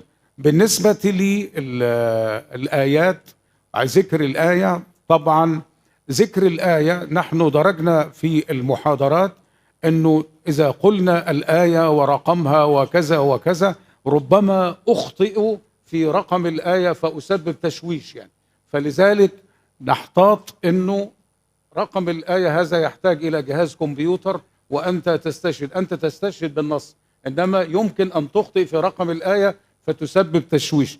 إنما الآيات الأولى اللي هي من سورة البقرة ألف لام ميم ذلك الكتاب لا ريب فيه هدى للمتقين، عندما تفتح بعد الفاتحة أول صفحة ستجد اللي هي الآيات الأولى من سورة البقرة. لكن إن شاء الله يعني هذا الكلام في مادة علمية سوف أعطيها لكم فيها رقم الآيات ورقم الصفحات وغير ذلك يعني. بالنسبة لأي سؤال في إضافة أخرى ولا؟ طيب نعم. Jadi beliau menjawab tentang pertanyaan pertama, kenapa University Amerika di Kairo, ya. Beliau menjelaskan biografi beliau sekalian bahwa namanya beliau adalah Dr. Mustafa Dasuki dan beliau ini sudah melayani Universitas Al-Azhar Kairo selama 40 tahun. Sekarang usia beliau 70 tahun. Nah, setelah selesai dalam mengabdi di Universitas Al-Azhar di Kairo, Universitas Amerika di Kairo ini melihat bahwa beliau ini memiliki kemampuan, memiliki penelitian, tulisan-tulisan dan lain sebagainya yang bisa diamalkan kepada mahasiswa-mahasiswa yang ada di American University in Kairo. Nah, beliau ini sekarang juga banyak melakukan aktivitas-aktivitas keilmuan, ya, termasuk di mana saja, termasuk di American University in Cairo ini. Nah, setelah kembali dari sini, insya Allah nanti juga akan melakukan pelatihan-pelatihan dan pemberian materi di salah satu bank terbesar di Mesir. Nah, tentu American University in Cairo ini juga memiliki pikiran-pikiran yang ditunjang dengan pemikiran-pemikiran ala Eropa. Tetapi di sana juga ada beberapa dosen-dosen, beberapa orang-orang yang bekerja di situ yang menahan serta bisa untuk berdialog ya dalam hal pemikiran-pemikiran yang sejurus dengan pemikiran Eropa, pemikiran Amerika. Jadi tidak masalah, beginilah dunia akademisi. Jadi saling untuk mengimbangi ya. Apabila ada pemikiran-pemikiran yang perlu ditahan, kemudian perlu untuk didiskusikan dan lain sebagainya, itu ya, aktivitas akademisi.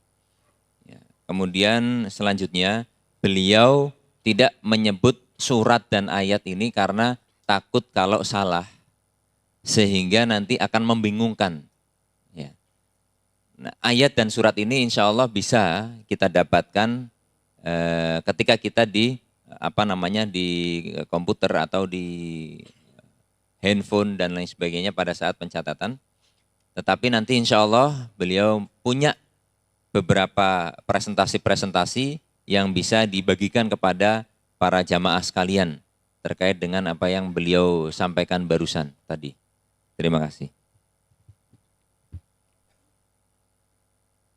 Oke, berikutnya barangkali ada yang masih bertanya langsung. 17. Oke, 17. 13. Oke, nanti setelah itu Ustaz Wahyul barangkali. 17 dulu silakan. Assalamualaikum warahmatullahi wabarakatuh. Waalaikumsalam warahmatullahi wabarakatuh. Perkenalkan nama saya Rosid dari Sulawesi Tengah, Ustaz. Tadi Ustadz Mustafa sudah menjelaskan terkait 3 hal, yaitu iman, ilmu, dan juga amal. Sini kita sebagai orang muslim, kita harus beriman kepada hari akhir atau percaya kepada hari akhir. Yaitu adanya surga dan neraka. Di mana kita diwajibkan melakukan hal-hal yang diwajibkan oleh Allah. Karena kita sebagai orang beriman, seperti sholat, bayar zakat, dan juga puasa, dan juga hal lainnya. Tapi terkadang kita secara tidak sadar, atau bahkan secara sadar, kita juga melakukan hal-hal yang mungkin dilarang oleh Allah Subhanahu wa Ta'ala, seperti berbuat dolim, menggunjing, berbohong, dan hal lainnya yang itu dilarang oleh Allah Subhanahu wa Ta'ala. Lalu, bagaimana cara kita menyadarkan diri atau menyadarkan hati kita paling dalam agar kita membatasi perbuatan-perbuatan tersebut agar tidak kita lakukan di lain waktu atau di kemudian hari. Mungkin itu saja sih yang dapat saya tanyakan. Terima kasih atas kesempatannya. Assalamualaikum warahmatullahi wabarakatuh.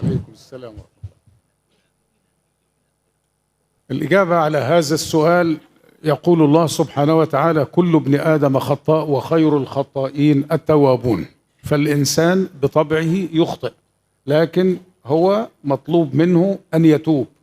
طيب التوبة تكون بالاستغفار وعدم العودة إلى هذا العمل مرة أخرى. لكن الإنسان الذي يؤمن إيمانا راسخا بالله وبكتبه وبرسله وباليوم الآخر ولديه العلم بالأحكام الشرعية ثم مارس هذه الأحكام الشرعية عملا وتربى في مؤسسة إسلامية على يد شيخ وعلى يد أساتذة، هذا غير الإنسان الذي يقرأ منه لنفسه. التربية تحتاج إلى قدوة وتحتاج إلى معايشة وتحتاج إلى ممارسة. كلنا في البداية نؤكد نخطئ، لكن هناك من يتمادى في الخطأ حتى الفجر يصبح من الفجار والفسق، لكن كلنا نخطئ ونعود ونتوب إلى الله سبحانه وتعالى ونستغفره. الإيمان الذي يصل إلى مرتبة اليقين والعلم النافع والعمل المتقن، كل هذه الوسائل تؤدي إلى أن أقوم يكون لا أشرك بالله، أزكي نفسي، أعمر الأرض. Baik, jawaban ini utamanya ya, langkah-langkahnya adalah bertaubat. Kemudian berusaha sekuat mungkin untuk tidak mengulangi perbuatan tersebut. Dan lebih diutamakan lagi ketika kita mendapatkan pengawasan ya, atau kita memiliki syekh, murabbi, ustadz atau kiai yang senantiasa mendidik kita dan mengarahkan kita kepada kebaikan-kebaikan. Sebab tidak sama orang yang mereka belajar sendiri, bertobat lalu berusaha dengan dirinya sendiri, ya, dengan orang setelah bertobat lalu dia memiliki seseorang yang mengarahkannya, yang mendidiknya, yang membimbingnya. Ya.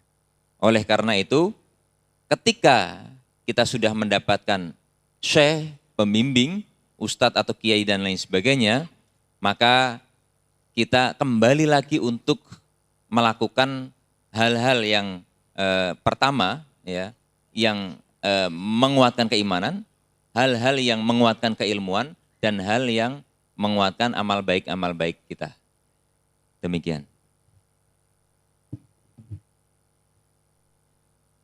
Berikutnya, mic nomor 13. Silakan. Persiapan 14. Assalamualaikum warahmatullahi wabarakatuh. Waalaikumsalam. Perkenalkan, saya nama Bambang Sukirman dari cabang Wates. Tadi di awal disinggung oleh Syekh atau bahwa dalam surat Al-Baqarah ayat yang keempat, alladzina yu'minuna bil ghaib, artinya percaya hal-hal yang gaib. Lalu tujuan ngaji ini kita semua ini juga untuk menyongsong hidup sudah mati tadi barang yang gaib. Nah, secara umum manusia takut mati. Oleh karena itu harus mempersiapkan diri. Nah, untuk itu tentunya kita sebaiknya mengenal 7 sifat kematian. Yaitu yang pertama, sifat kematian memiliki sifat pasti. Seperti dalam surat Al-Anbiya ayat 35, kullu nafsin dha'iqatul maut. Satu yang bersama pasti mati. Itu pasti. Kemudian yang kedua, memiliki sifat tiba-tiba. Yang ketiga, sifatnya kematian telah memaksa. Kemudian yang keempat, sifatnya kematian telah bersifat mengejar. Kemudian yang kelima, termasuk perkara yang gaib. Yang keenam, sifat kematian tidak dapat ditunda atau dipercepat. Yang ketujuh, sifat kematian bukanlah kebinasaan. Nah, yang akan saya tanyakan atau mohon penjelasan adalah nomor 2 tadi itu yang saya sampaikan tadi, bahwa kematian memiliki sifat tiba-tiba. Menurut hadis yang diriwayatkan Ahmad yang nomornya 15496, kematian mendadak atau tiba-tiba adalah siksaan yang membawa penyesalan. Atau juga bisa kematian mendadak merupakan keringanan baginya. Ini kok ada hal 2 perkara yang berbeda ini, mohon penjelasan dan juga mohon diterangkan. Terima kasih. Wassalamualaikum warahmatullahi wabarakatuh. الإجابة على هذا السؤال: هل الموت الفجائي نعمة أم نقمة؟ يقول الله سبحانه وتعالى في كتابه الكريم: لكل أجل كتاب. لكل أجل كتاب.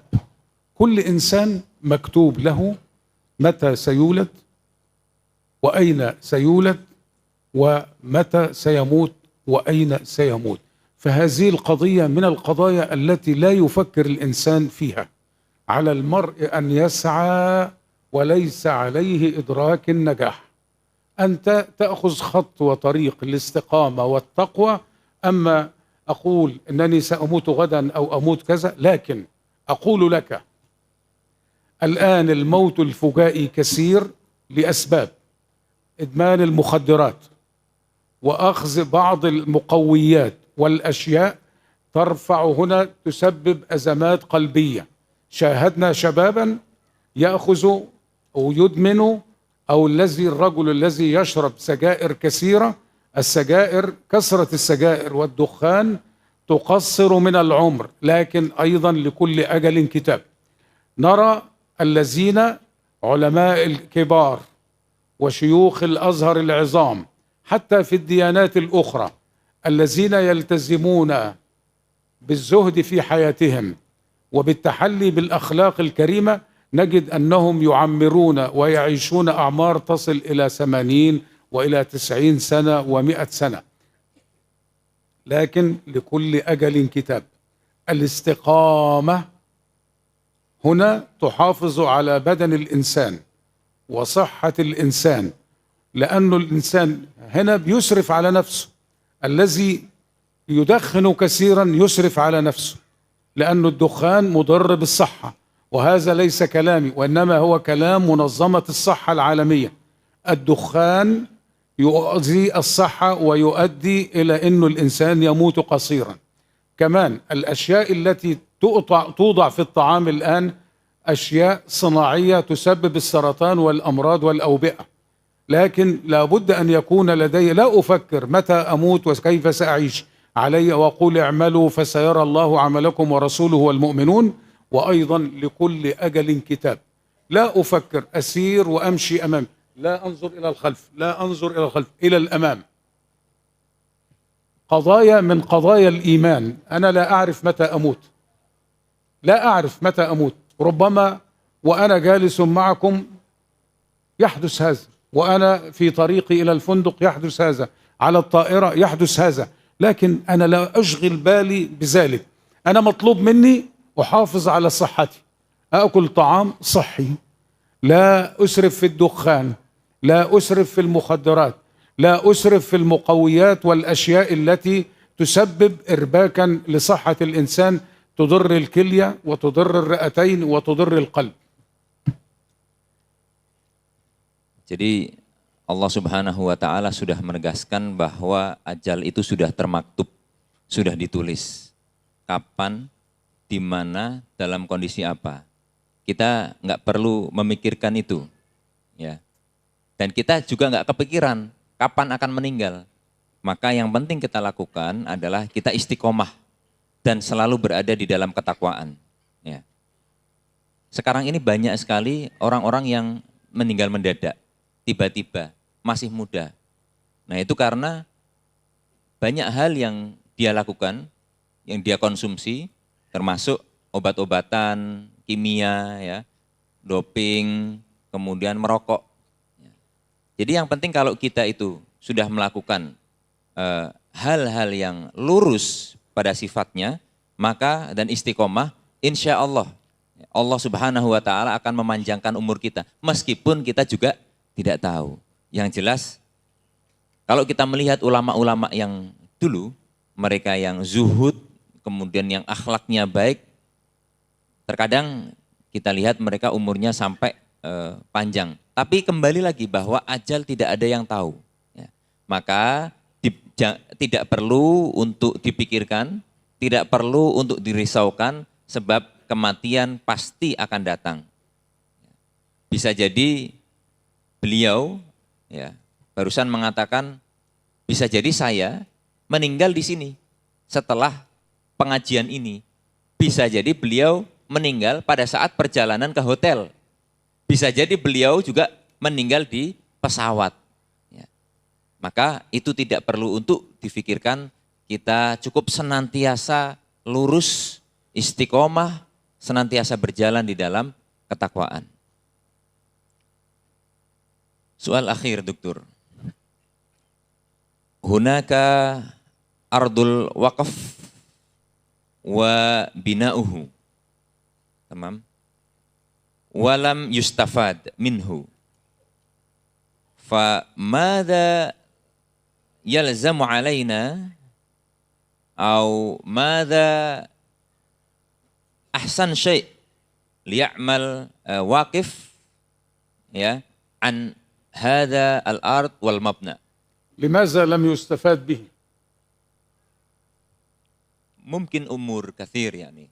لا ما هو هنا نعرف. نعم. هذا الرجل أوقف هذه الأرض والمبنى، فهذا الأرض والمبنى خرج من ذمته إلى ملك الله تعالى، ولا بد أن يتحقق الهدف أو الغرض من الوقف. هل هو لإنشاء مسجد؟ هل هو لإنشاء لمدرسة؟ هل هو لمستشفى؟ هل هو لمساكن للضعفاء والفقراء والمساكين؟ لا بد أن نعرف لماذا توقف. إذا كانت هناك إجراءات حكومية أو إجراءات نظامية يبقى هنا نقول إنه هذا خارج عن إرادة الشخص. أما إذا كان هناك من أشخاص يمنعون هذا البناء أو استخدامه، فهنا نجد إنه يلجأ إلى المحكمة لكي تمكنه من أنه يستفاد من هذا الوقف. أما إذا هو أوقف وأراد أن يرجع في وقفه، هذا أمر آخر، يحق له أن يرجع في وقفه، لكن بشرط ألا يكون مسجدا وألا يكون مقابر وألا يكون صدر به حكم نهائي من المحكمة. فهو كان غنيا وأوقف وأصبح الآن فقير، يجوز له أن يرجع في وقفه ويستفاد بماله هو. Jadi pertanyaannya adalah kenapa harta ini enggak segera dimanfaatkan? Tadi pertanyaannya kalau ada wakaf tanah dengan bangunannya, tetapi belum dimanfaatkan, apa yang harus dilakukan wakif? Yang pertama adalah mempertanyakan, kenapa tidak dimanfaatkan? Kenapa belum ada manfaat yang muncul daripada barang wakaf tersebut. Itu harus dipertanyakan. Kalau setelah dipertanyakan dan ternyata sebabnya adalah ijro'at hukumiyah, itu administrasi, ya, kenegaraan dan lain sebagainya, maka kembali kepada administrasi tersebut. Gitu. Kalau ada orang yang menghalangi untuk dimanfaatkan, maka kembali ke mahkamah atau orang yang memiliki wewenang, ya, untuk menyelesaikan hal tersebut. Nah, kalau bukan hal yang lainnya, apa karena profesionalisme dan lain sebagainya, maka muncul pertanyaan baru, apakah boleh wakif atau barang wakaf tersebut dikembalikan kepada pemiliknya, gitu. Nah, asal bukan masjid atau kuburan dan lain sebagainya, boleh-boleh saja, ya. Boleh, tetapi perlu untuk duduk bersama dengan pengelola lembaga tersebut. كلمة أخيرة طالما هذا آخر كلمة أخيرة. في لدينا نموذج في المملكة العربية السعودية، الشيخ صالح الركحي. هذا الرجل كان فقيرا جدا ومسكينا، حتى أنه في المدرسة كل زملائه دفعوا 10 ريال رسوم الرحلة إلا هو. فالأستاذ وكان عربيا نظر إليه ووجده قلقا ووجده حزينا، فأخرج من جيبه 10 ريال ودفعها له الرسوم. هذا الرجل ذهب إلى الرحلة ولكنه اجتهد، ومع اجتهاده أصبح عنده مشروعات وعنده أراضي وعنده مساهمات في الشركات، فأصبحت لديه شركة قابضة هولدنج كومباني وتحتها شركات زراعية وصناعية وكذا، وكان يخرج جزء من أموال من الزكاة ومن الوقف، إلى أن حسم أمره بعد دراسة التجارب العالمية وأنشأ شركة أخرى للأوقاف، هولدنج كومباني، شركة قابضة للأوقاف، أصبحت أصولها الآن تعادل 60 مليار ريال سعودي، يعني قرابة 18 مليار دولار.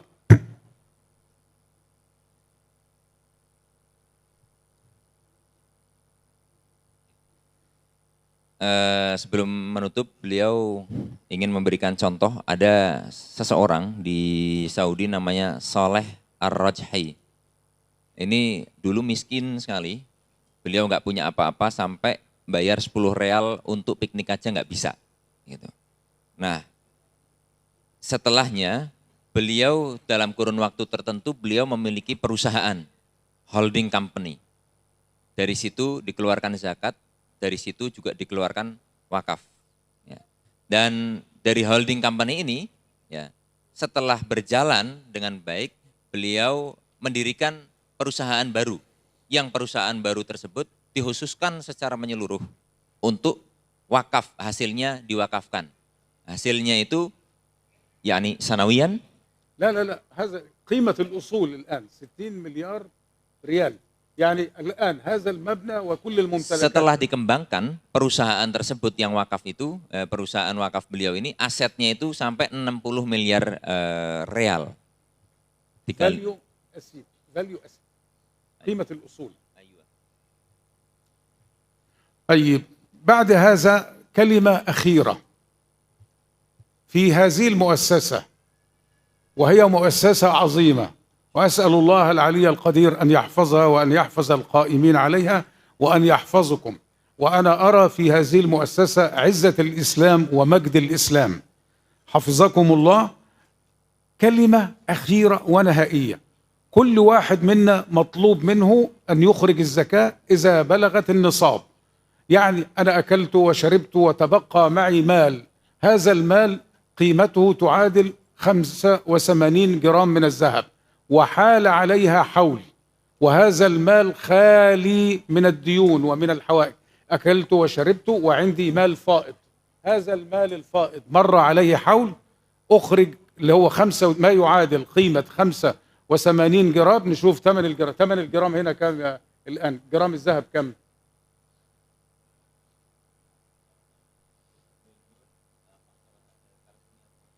350 إيه؟ نقول مثلا مليون. فإذا كان معه ما يعادل 100 مليون روبية فائضة عن حاجته ومر عليه حول، وجبت الزكاة، ويخرج الزكاة بمقدار 2.5%. هذا بالنسبة للزكاة. أما للوقف، الوقف أنت وأنا مطالبون بعزة الإسلام ببناء المساجد وبناء المدارس وبناء الجامعات وبناء المستشفيات لرعاية المرضى والمكفوفين. كل واحد منا يتصدق بأقل مال أو المال الذي يقدر عليه. هناك من يقدر على 10,000، هناك 20، هناك كذا، من أجل بناء المساجد، من أجل بناء المعاهد، من أجل بناء المستشفيات، وهذا له ثواب كبير. وفي نفس الوقت نحيي الاقتصاد الإسلامي، الاقتصاد الذي أقامه النبي صلى الله عليه وسلم في المدينة. وفي المدينة كان الرسول يقيم 3 أشياء رئيسة. أول شيء في المدينة بنى المسجد، وبجوار المسجد السوق، ثم خارج المسجد والسوق كانت المجاهدين الذين يدافعون عن الإسلام. أنتم ترون الآن ما حدث في غزة، والرئيس الأمريكي بنفسه يذهب إلى إسرائيل لمدة 6 ساعات من أجل نصرة إسرائيل. أنتم مطالبون بنصرة الإسلام من خلال كل من يملك مليما يتبرع ويوقفه إلى المؤسسات، وأولى بالمؤسسات هذه المؤسسة التي تنتمون إليها، بحيث تتوسع في المعاهد، يكون لديها جامعة، يكون لديها مستشفى تعالج الفقراء والمساكين.